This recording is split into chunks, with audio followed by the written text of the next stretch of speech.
Olá, tudo bem? Tudo na paz? Eu sou o pastor Rocivan e este é o canal Palavra Consagrada.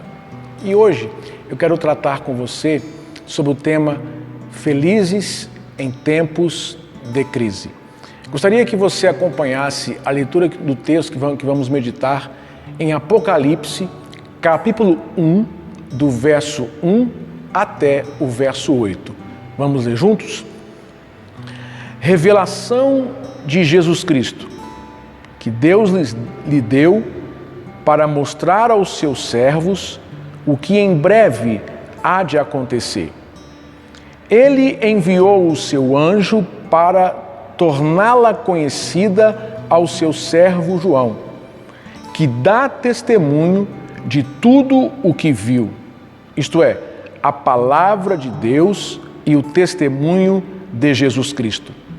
Feliz aquele que lê as palavras desta profecia e felizes aqueles que ouvem e guardam o que nela está escrito, porque o tempo está próximo. João, às 7 igrejas da província da Ásia. A vocês, graça e paz da parte daquele que é, que era e que há de vir, dos 7 Espíritos que estão diante do seu trono, e de Jesus Cristo, que é a testemunha fiel, o primogênito dentre os mortos e o soberano dos reis da terra. Ele nos ama e nos libertou dos nossos pecados por meio do seu sangue e nos constituiu reino e sacerdotes para servir ao seu Deus e Pai. A Ele sejam glória e poder para todos sempre. Amém. Eis que Ele vem com as nuvens, e todo olho o verá, até mesmo aqueles que os traspassaram. E todos os povos da terra se lamentarão por causa dele. Assim será. Amém. Eu sou o Alfa e o Ômega, diz o Senhor Deus, o que é, o que era e o que há de vir, o Todo-Poderoso.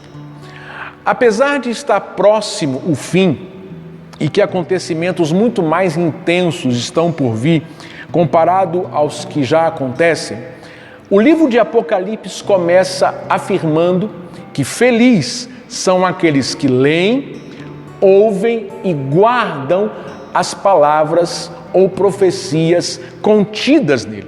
Isto é, mesmo o tempo sendo difícil, o que acredita na palavra é feliz. Tiago, no capítulo 1, no verso 25, fala que o apoio a ela traz a verdadeira felicidade. Tiago fala que aquele que atenta à lei perfeita e nela persevera, praticando, não esquecendo o que ouviu, será feliz em tudo quanto fizer. E o apóstolo João, quando escreveu isto, logo em seguida ele nos dá algumas bases contidas nesta profecia, nesta palavra, que deveria sustentar a nossa fé nos tempos de crise. E eu queria, nesse momento, com esta palavra, compartilhar com você, dividir com você essas bases que João nos trouxe ao falar de um tempo de dor, porém com a possibilidade de viver feliz nesse tempo. Vamos juntos e que, através dessa mensagem, você e eu possamos aprender a enfrentar os tempos de crises e sairmos deles muito felizes. Amém? Primeira coisa, primeira base que João fala nesse texto é que Deus avisou. Essa epístola, ou melhor, esse livro, perdão, não epístola, mas esse livro de Apocalipse, ele foi destinado, ele foi endereçado às 7 igrejas da Ásia Menor, ou às 7 igrejas da província da Ásia Menor. O texto começa assim: revelação de Jesus Cristo, que Deus lhe deu para mostrar aos seus servos. Então, o conteúdo de Apocalipse é um conteúdo de Deus, que veio da parte de Deus. E ele trata do desfecho da história, ele trata do fim do mundo. E as notícias que viriam neste livro não eram nada boas. Apocalipse fala de medo, fala de terror, fala de suspense, fala de coisas terríveis que aconteceria. Porém, João estava avisando a essas igrejas o que estaria por vir. Com isso, nós podemos aprender que Deus, ele avisa a sua igreja tudo o que está por vir. A igreja, ela sempre saberá de antemão as coisas que virão pela frente. Não é verdade? Então, a igreja, ela não pode se espantar, ela não pode ficar surpresa com as dificuldades, porque Deus avisou que elas viriam. Não foram os discípulos que souberam primeiro que na proximidade do fim aconteceria no mundo terremotos, fome, epidemias, falsos cristos, falsos profetas, falsos mestres? Não foram eles que ficaram sabendo que coisas espantosas viriam antes que o fim se estabelecesse por completo? Jesus também disse que até aqueles que decidissem segui-lo teriam crises consigo mesmos. Ele falou assim: quem não negar a si mesmo não pode me seguir. E ainda nos alertou que ao seguirmos ele, nós teríamos aflições, nós teríamos lutas, poderíamos ser odiados e perseguidos, entraríamos em graves conflitos familiares. Jesus falou, nos alertou que o sofrimento poderia nos encontrar em qualquer esquina. Então, o Senhor não nos enganou. Por isso, não devemos ficar surpresos quando o sofrimento se instala, simplesmente pelo fato de que Deus avisou. O apóstolo Pedro disse que nós não deveríamos ficar surpresos com o fogo que surge entre nós no intuito de nos provar. Não podemos ficar surpresos. Por quê? Porque não é nada estranho. O Senhor disse que isso aconteceria conosco, aconteceria com aqueles que o seguissem. Amém? Desse modo, nós podemos ser felizes em tempos de crise simplesmente por nós sabermos da realidade deste tempo. Paulo disse: saibam disso, que nos últimos dias sobrevirão tempos difíceis. E Deus nos avisa, amados, simplesmente para nos preparar, porque essas tribulações, essas lutas, esses tempos difíceis vêm para nos provar, isto é, para nos forçar a termos atitudes positivas em meio às lutas. E são essas atitudes positivas que nos dará direito de sermos recompensados lá no final. Isso é maravilhoso. Jesus falou assim: no mundo tereis aflições, mas tende bom ânimo. O que é esse bom ânimo? Esse bom ânimo é a atitude positiva em meio à tribulação. E é ela que vai nos dar acesso à recompensa, à vitória. Tiago, capítulo 1, verso 12, diz que feliz é aquele que suporta a provação, porque depois de aprovado, receberá a coroa da vida. Então, meus amados, Deus, Ele não nos pega de surpresa no sofrimento. Nós sabemos que vamos passar por ele, mas Deus nos pega de surpresa nas vitórias. Por quê? Porque nós não sabemos quando vai acontecer. É no momento inesperado. Uma vez, os discípulos perguntaram assim para Jesus: Senhor, é nesse tempo que tu vais restaurar a Israel, a política de Israel? Jesus falou assim: não compete vocês saber o tempo ou as datas que o Senhor reservou para a sua própria autoridade. Ou seja, Deus é que sabe quando a bonança chegará. Mas creia que se você tiver atitude positiva, se você tiver um bom ânimo, antes de você menos esperar, a bonança vai descer sobre você, vai descer sobre nós e venceremos com distinção. Amém? A segunda base que João nos traz para vivermos em tempos de crise é que Deus nos ama. A primeira, Deus nos avisou, Deus nos alertou. A segunda, Deus nos ama. Romanos 5,8 diz que Deus demonstra o seu amor para conosco quando Cristo morreu por nós, sendo nós ainda pecadores. Então, as suas ações deixou claro o quanto Ele nos ama.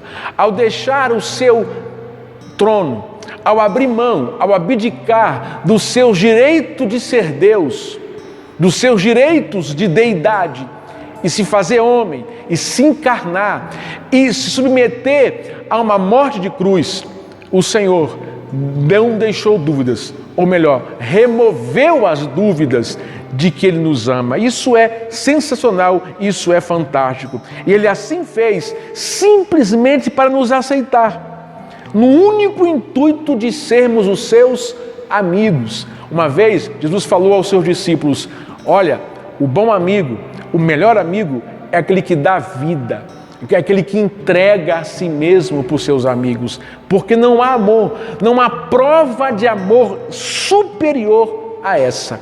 Então, meu querido, não há crise que arranque de nós essa segurança, porque não há situação melhor, não há condição melhor no meio da crise em sermos amigos de Deus e Deus ser nosso amigo. Por que digo isso? Porque o que o amigo faz em momentos difíceis? O que o amigo faz em momentos de tensão, de sofrimento? Fica do lado. E o Senhor Jesus nos prometeu: eis que estou convosco todos os dias, inclusive nos dias de tormento. Às vezes, as pessoas perguntam assim: onde está Deus quando chega a dor? Onde está Deus quando o sofrimento se instala? Ele está do nosso lado, nos dando força para passar por aquilo, para enfrentar a situação, porque Ele é nosso amigo. Então, no tempo da crise, creia que Deus ama você e Ele está do seu lado como seu amigo. A terceira base que João nos dá nesse capítulo 1 de Apocalipse para enfrentarmos as crises é que Deus, primeiro, nos avisou, segundo, nos ama e terceiro, nos libertou do pecado. Isso é maravilhoso. Ele diz assim: Ele nos ama e nos libertou do pecado por intermédio do seu sangue. Ou seja, além de nos amar, o Senhor nos libertou. A Bíblia diz que nós somos vendidos à escravidão do pecado. E este pecado passou a ter domínio sobre as nossas vidas. Isto é, perdemos o direito de decidir, pois passamos a ser escravos dos nossos desejos pecaminosos que herdamos de Adão, querido. Então, o escravo, por causa disso, só tem uma missão: efetuar a vontade de seu amo. E o pecado é assim. Ele nos obriga, ele nos empurra, ele nos força, a fazer a sua vontade, a cumprir aquilo que ele quer. E há milhares de pessoas no mundo escravos de moralidade, de avareza, de ganância, de mentira, de ódio, de medo, e não conseguem decidir por si mesmos, porque essas coisas decidem por eles. Pedro disse: aquilo que te domina, você é escravo. No entanto, Jesus nos libertou, Ele nos tirou dessa condição, ou seja, Ele nos amou do jeito que somos e nos libertou daquilo que nos tornamos. Ou seja, o amor de Deus nos convenceu de que precisamos mudar. E essa decisão de mudar, essa consciência de mudar, Jesus veio e nos libertou. Amém? Então, em Cristo, é possível bloquear os nossos maus desejos. Em Jesus, amado, o pecado é disciplinado, o pecado é controlado. Ele está ali, ele habita aqui dentro, mas não nos conduz mais, porque Jesus não permite. Porque Jesus em nós é a trava dele, é o freio dele. Paulo diz em Romanos 6,14, porque o pecado não dominará mais vocês, porque vocês não estão debaixo da lei, mas sim debaixo da graça. Então a graça que recebemos em Cristo nos faz andar no Espírito, e é esse Espírito que controla o nosso ser, deportando Adão do trono das nossas decisões. Então, porque somos livres, porque hoje podemos decidir por nós mesmos, porque hoje nós temos a autoridade de controlar os nossos próprios desejos, é que podemos ser felizes em tempo de crise. Por quê? Porque eu e você temos o poder da liberdade de decidir se a crise vai nos influenciar ou não. Nós temos o poder de decidir e de permitir se a crise vai nos destruir ou não. O Senhor nos deu essa liberdade. Amém? Davi uma vez disse assim, amo esse texto de Davi no Salmo 109, versículo 4, diz assim, em troca da minha amizade, eles me acusam, mas eu permaneço em oração. Ou seja, Davi estava dizendo que apesar das pessoas que o hostilizavam, que apesar das pessoas que o acusavam, ele permanecia em oração. A decisão dele era permanecer em oração. Então eu e você temos o poder de decidir como vamos nos comportar. Temos o poder de decidir em que vamos pensar, o que vamos sentir. Temos o poder tanto de deixar a crise nos envolver ou pôr limite a ela. Porque Jesus nos libertou. E ser livre é ter autoridade para decidir por si mesmo. Amém? Que Deus abençoe você. No próximo vídeo eu vou dar continuidade a esse tema, porque é tempo de ser feliz em tempos de crise. É o momento de sermos felizes em tempo de crise. Até o próximo vídeo. Que Deus te abençoe. Amém.